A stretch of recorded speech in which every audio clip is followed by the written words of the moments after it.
বিশ্ব সংবাদে আপনাদের স্বাগত। সংবাদের শুরুতেই শিরোনাম, পরে বিস্তারিত। আলহামদুলিল্লাহ, ফাঁদে পড়েছেন ইসরায়েলের প্রধানমন্ত্রী বেনিয়ামিন নেতানিয়াহু।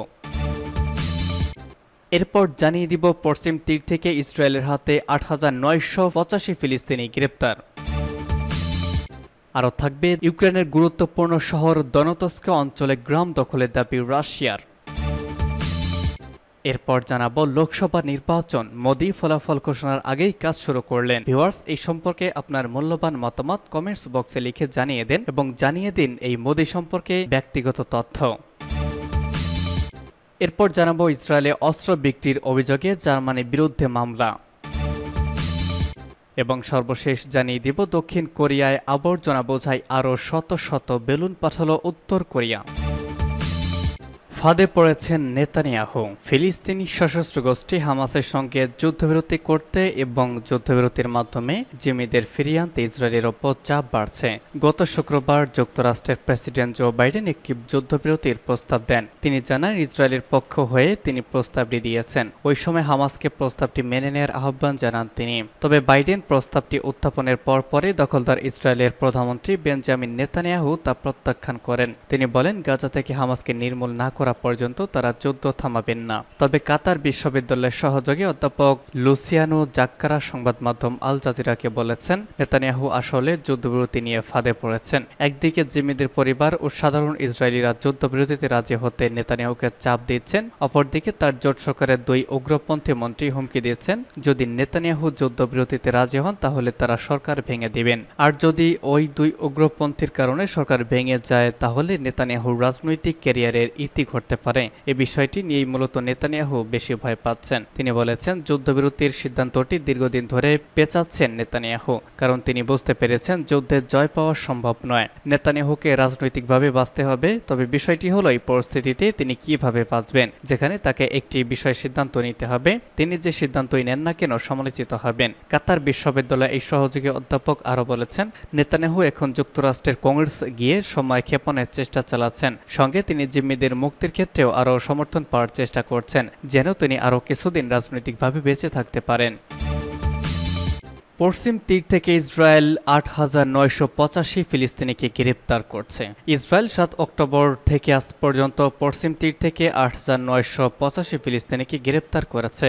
আজ আল জাজিরার এক প্রতিবেদনে এই তথ্য জানানো হয়েছে। প্রতিবেদনে বলা হয়, ফিলিস্তিনি প্রিজনার্স সোসাইটি জানিয়েছে অধিকৃত পশ্চিম তীরে ইসরায়েলি বাহিনী তাদের সর্বশেষ অভিযানে অন্তত 10 জনকে গ্রেপ্তার করেছে। প্রিজনার্স সোসাইটির মতে গত রাতে জেনিন, হেব্রন, বেথেলহেম ও নাবলুসের থেকে তাদের গ্রেপ্তার করা হয়েছে। ফিলিস্তিনি সোসাইটির মতে ইসরায়েল গাজা যুদ্ধ শুরু হওয়ার পর পশ্চিম তীর থেকে ৮,৮৯৫ জন গ্রেপ্তার করেছে। এদের মধ্যে অনেককে তাদের নিজেদের বাড়ি থেকে এবং অনেককে সামরিক চেকপয়েন্ট থেকে আটক করেছে। উল্লেখ্য, ফিলিস্তিনি সংগঠন হামাস গত বছরের 7 অক্টোবর ইসরায়েলে আকস্মিক বড় ধরনের হামলা চালায়। এ সময় তারা প্রায় ১,১৭০ ইসরায়েলিকে হত্যা এবং 250 জনকে বন্দী করে। এখনও হামাসের কাছে 121 জন বন্দী হিসেবে আটক রয়েছে। এদিকে 7 অক্টোবর ইসরায়েল গাজায় প্রতিশোধমূলক পাল্টা হামলা শুরু করে, যা এখনও চলছে।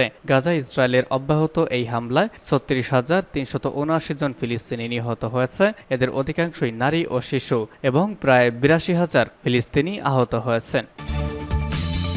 ইউক্রেনের দনেতস্ক অঞ্চলে গ্রাম দখলের দাবি রাশিয়ার প্রতিরক্ষা মন্ত্রণালয় আজ পূর্ব ইউক্রেনের দনেতস্ক অঞ্চলে একটি ছোট্ট গ্রাম দখলের দাবি করেছে। মন্ত্রণালয় ইউক্রেনীয় উমানস্ক গ্রামের কথা উল্লেখ করে বলেছে, রুশ সেনারা জনপ্রিয় দনেতস্ক প্রজাতন্ত্রের উমানস্ক গ্রাম মুক্ত করতে সক্ষম হয়েছে। উমানস্ক একটি ছোট্ট গ্রাম। 2022 সালের ফেব্রুয়ারিতে রাশিয়া ইউক্রেনের সামরিক আক্রমণের শুরুর আগে সেখানে 180 জনেরও কম বাসিন্দা ছিল।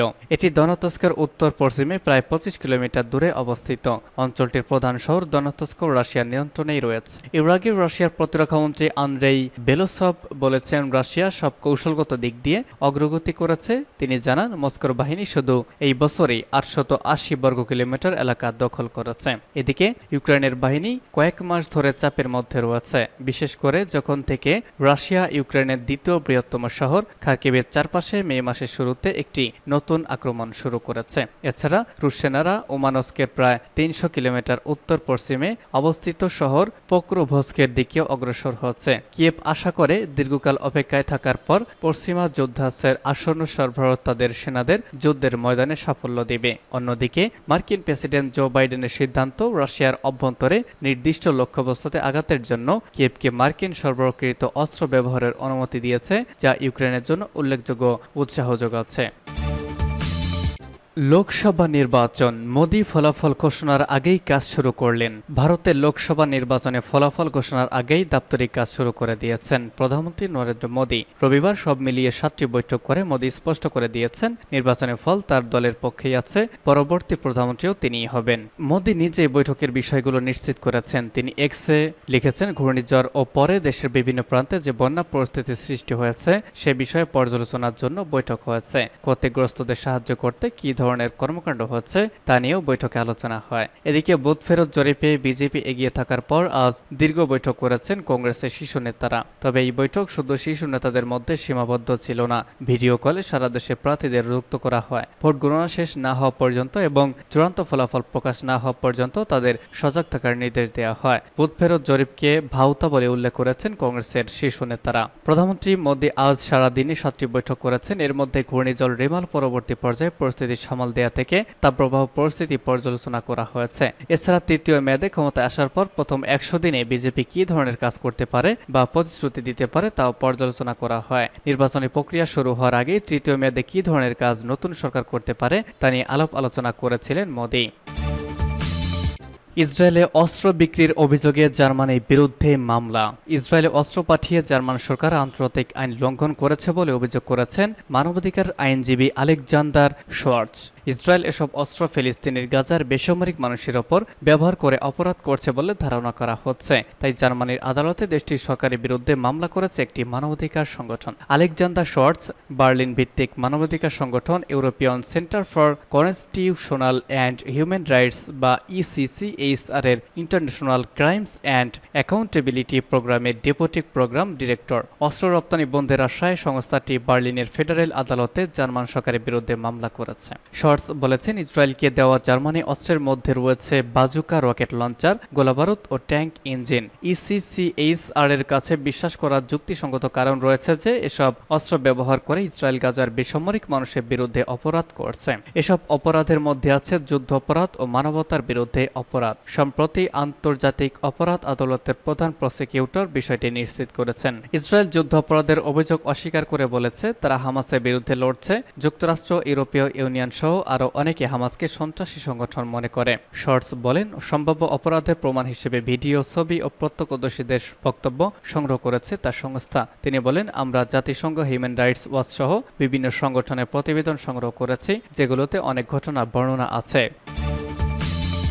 এবং সর্বশেষ জানিয়ে দিব, দক্ষিণ কোরিয়ায় আবর্জনা বোঝাই আরও শত শত বেলুন পাঠালো উত্তর কোরিয়া। উত্তর কোরিয়া ফের আবর্জনা বোঝাই বেলুন পাঠিয়েছে দক্ষিণ কোরিয়ায়। বার্তা সংস্থা রয়টার্সের প্রতিবেদনে বলা হয়েছে, উত্তর কোরিয়া এক রাতেই আবর্জনা বোঝাই আরও প্রায় 600 গ্যাস বেলুন দক্ষিণ কোরিয়ায় পাঠিয়েছে। দক্ষিণ কোরিয়ার সাবেক সামরিক বাহিনী এক বিবৃতিতে বলেছে, গতকাল রাত 8টা থেকে 10টা পর্যন্ত রাজধানীর বিভিন্ন স্থানে আবর্জনা বহনকারী বেলুনগুলো নেমে আসে। এসব বেলুনে সিগারেটের ফেলে দেওয়া টুকরো, কাপড়, বাতিল কাগজ এবং প্লাস্টিকের আবর্জনা ছিল বলে রয়টার্সের পক্ষ থেকে বলা হয়েছে। উত্তর কোরিয়ার এমন কার্যকলাপে বেশ চড়েছে দক্ষিণ কোরিয়া। দেশটি একটি বিবৃতিতে উত্তর কোরিয়ার এ ধরনের কর্মকাণ্ডকে বিপজ্জনক হিসেবে বর্ণনা করেছে।